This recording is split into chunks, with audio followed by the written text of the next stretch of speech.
ನಮಸ್ಕಾರ ಎಲ್ರಿಗೂ. ಇದು ಫ್ಯಾನ್ಸಿ ಡ್ರೆಸ್ದು 2ನೇ ವ್ಲಾಗ್ ಆಗಿರುತ್ತೆ. ಸೊ ಮೊದಲನೇದು ಸ್ಟಾರ್ಟಿಂಗಿಂದ ನಾನು ಎಂಡಿಂಗ್ವರೆಗೂ ಯಾವ ರೀತಿಯಾಗಿ ರೆಡಿ ಮಾಡ್ತೀನಿ ಅನ್ನೋದ್ರ ಬಗ್ಗೆ ಸ್ಟೆಪ್ ಬೈ ಸ್ಟೆಪ್ ನಾನು ತಿಳಿಸ್ಕೊಡ್ತಾ ಹೋಗ್ತೀನಿ. ಫಸ್ಟ್ ನಾವು ಯಾವತ್ತೇ ಆಗಲಿ ಬೆಳಗ್ಗೆ ನಾವು ಈ ರೀತಿ ರೆಡಿ ಮಾಡಬೇಕು ಅಂದಾಗ ಒಂದು ಟೇಬಲ್ ಮೇಲೆ ಎಲ್ಲಾದರೂ ಒಂದು ಹತ್ರ ಕ್ಲೀನಾಗಿ ಜೋಡಿಸ್ಕೊಂಡ್ಬಿಡ್ಬೇಕು. ನೈಟೇ ನಾವು ಜೋಡಿಸಿ ರೆಡಿ ಮಾಡಿಟ್ಕೊಂಡ್ಬಿಟ್ರೆ ಬೆಳಗ್ಗೆ ಎದ್ದಾಗ ರಿಸ್ಕ್ ಆಗೋದಿಲ್ಲ. ಬೆಳಗ್ಗೆ ಏನೇನು ಬೇಕು ಅದನ್ನ ಮಾತ್ರ ತಗೋಬೇಕು. ಫಸ್ಟ್ ನಾನು ಇವಾಗ ಏನು ಮಾಡ್ತಿದ್ದೀನಿ ಅಂದರೆ ಅವಳಿಗೆ ಮಗಳಿಗೆ ರೆಡಿ ಮಾಡೋದಕ್ಕೋಸ್ಕರ ಫಸ್ಟ್ ಫ್ರೆಶ್ ಅಪ್ ಮಾಡಿಬಿಟ್ಟು ಬ್ಲೌಸ್ ಹಾಕ್ಬಿಟ್ಬಿಟ್ಟಿದ್ದೀನಿ. ಯಾಕೆಂದರೆ ಇದು ಮೇಲ್ಗಡೆಯಿಂದ ಬ್ಲೌಸ್ ಹಾಕಬೇಕಾಗಿದೆ ನನ್ನ ಮಗಳಿಗೆ. ಸೊ ಕೂಲೆಲ್ಲ ಕೆದ್ರೋಗುತ್ತೆ ಅಂತ ಅಂದ್ಬಿಟ್ಟು ಫಸ್ಟ್ ಬ್ಲೌಸ್ ಹಾಕಿ ರೆಡಿ ಮಾಡಿಟ್ಟಿದ್ದೀನಿ. ನೆಕ್ಸ್ಟ್ ಹೇರ್ ಸ್ಟೈಲ್ ಮಾಡೋದಕ್ಕಿಂತ ಮುಂಚೆ ಹೇರ್ ಸಿರಮ್ನ ಅಪ್ಲೈ ಮಾಡ್ತಾ ಇದ್ದೀನಿ. ಕೂದಲು ಸಾಫ್ಟಾಗಿ ಮತ್ತು ಸಿಲ್ಕಿಯಾಗಿ ಕಾಣಿಸುತ್ತೆ ಅಂತ ಅಂದ್ಬಿಟ್ಟು. ನೆಕ್ಸ್ಟ್ ಇದಕ್ಕೆ ನಾನು ಬನ್ ತೊಗೊತಾ ಇದ್ದೀನಿ. ಒಂದು ದಪ್ಪ ಬನ್ನು, ಒಂದು ಚಿಕ್ಕ ಬನ್ನು. ಸೊ ನಾನು ದಪ್ಪ ಬನ್ನ ಯೂಸ್ ಮಾಡ್ತಾ ಇದ್ದೀನಿ. ಆಗಿನ ಕಾಲದಲ್ಲಿ ಕೂದಲು ತುಂಬಾ ದಪ್ಪ ಇರ್ತಿತ್ತು ಮತ್ತು ಉದ್ದ ಇರ್ತಿತ್ತು. ಸೊ ಫೇಸ್ಗೆ ಒಳ್ಳೆ ತುಂಬ ಚೆನ್ನಾಗಿ ಗ್ಲಾಮರ್ ಆಗಿ ಕಾಣಿಸುತ್ತೆ ಅಂತ ಅಂದ್ಬಿಟ್ಟು ನಾನು ದಪ್ಪ ಏನಾರದ್ದು ಬನ್ ಯೂಸ್ ಮಾಡ್ತಾ ಇದ್ದೀನಿ. ಮತ್ತು ಬನ್ ಹಾಕಿದ ಮೇಲೆ ಎಷ್ಟೇ ತುಂಡ ಕೂದಲು ಇದ್ರೂ ಕೂಡ ನಾವು ಈ ರೀತಿಯಾಗಿ ಮಾಡಿದ್ರೆ ಕೂದಲು ತುಂಬ ದಪ್ಪ ಅನ್ನೋ ಥರನೂ ಫೀಲ್ ಕೊಡುತ್ತೆ. ಮತ್ತು ಇದಕ್ಕೆ ನಾವು ಈ ರೀತಿಯಾಗಿ ಬೇರೆ ವಿಗ್ ಹಾಕೋ ಅವಶ್ಯಕತೆನೇ ಇರಲ್ಲ ಮಿಕ್ಕಿದ ಕೂದಲಿಗೆ. ಸೊ ನಾನು ಈ ರೀತಿಯಾಗಿ ಟೇಪ್ ಕೂಡ ಹಾಕ್ತಾ ಇದ್ದೀನಿ. ಫಸ್ಟ್ ರಿಬ್ಬನ್ ಹಾಕಿದ್ದೀನಿ.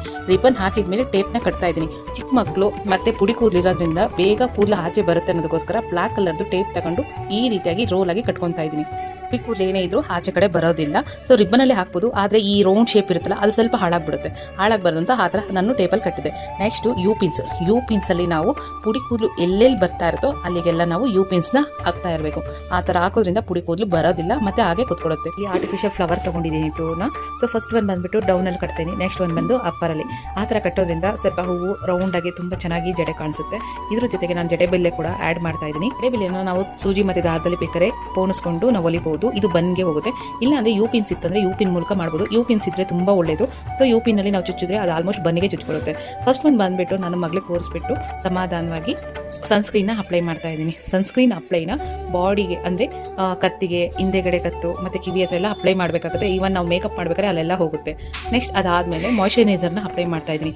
ಮಾಯ್ಶ್ಚರೈಸರ್ ಬಂದುಬಿಟ್ಟು ನಾವು ನಿಧಾನವಾಗಿ ಸಾಫ್ಟಾಗಿ ಅಪ್ಲೈ ಮಾಡ್ಕೋಬೇಕಾಗುತ್ತೆ.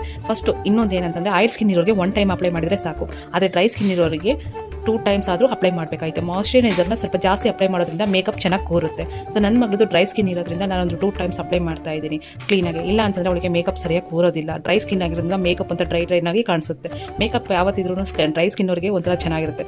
ಇವಾಗ ನಾನು ಪ್ಯಾನ್ ಸ್ಟಿಕ್ನ ಅಪ್ಲೈ ಮಾಡ್ತಾ ಇದ್ದೀನಿ. ಸ್ಟಿಕ್ಕು ಅವ್ರಿಗೆ ಸ್ಕಿನ್ನಿಗೆ ಯಾವ ಕಲರ್ ಬೇಕೋ ಆ ಕಲರ್ ಅಂತ ಇಲ್ಲ. ಭರತನಾಟ್ಯದಲ್ಲಿ ಸ್ವಲ್ಪ ಸ್ಕಿನ್ನಿಗೆ ಎಲ್ಲದಕ್ಕೂ ಇನ್ಕ್ಲೂಡಿಂಗ್ ಆಗುವಂಥದ್ದೇ ಕ್ರೀಮ್ಸ್ನ ನಮಗೆ ಹೇಳಿದ್ರು. ಸೊ ಪ್ಯಾನ್ ಸ್ಟಿಕ್ನ ತಗೊಂಡು ಎಷ್ಟು ಬೇಕಷ್ಟನ್ನು ನಾನು ಅಪ್ಲೈ ಮಾಡ್ಕೊಳ್ತಾ ಇದ್ದೀನಿ. ಸೊ ನಿಮ್ಮ ಕಿವಿಗೆ, ಕತ್ತಿಗೆ, ಕುತ್ತಿಗೆಗೆ ಎಲ್ಲದಕ್ಕೂ ಅಪ್ಲೈ ಮಾಡಬೇಕಾಗುತ್ತೆ. ಇದು ಅಷ್ಟೊಂದೇನೋ ಡ್ರೈ ಆಗಲ್ಲ.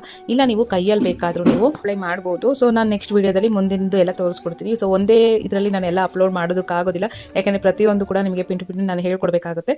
ಹಾಗಾಗಿ ಸೊ ನೆಕ್ಸ್ಟ್ ವೀಡಿಯೋಸ್ಗಾಗಿ ಹಾಗೆ ನನ್ನ ಪೇಜ್ನ ಫಾಲೋ ಮಾಡೋದನ್ನ ಮರಿಬೇಡಿ. ಇಷ್ಟ ಆದರೆ ಹಾಗೆ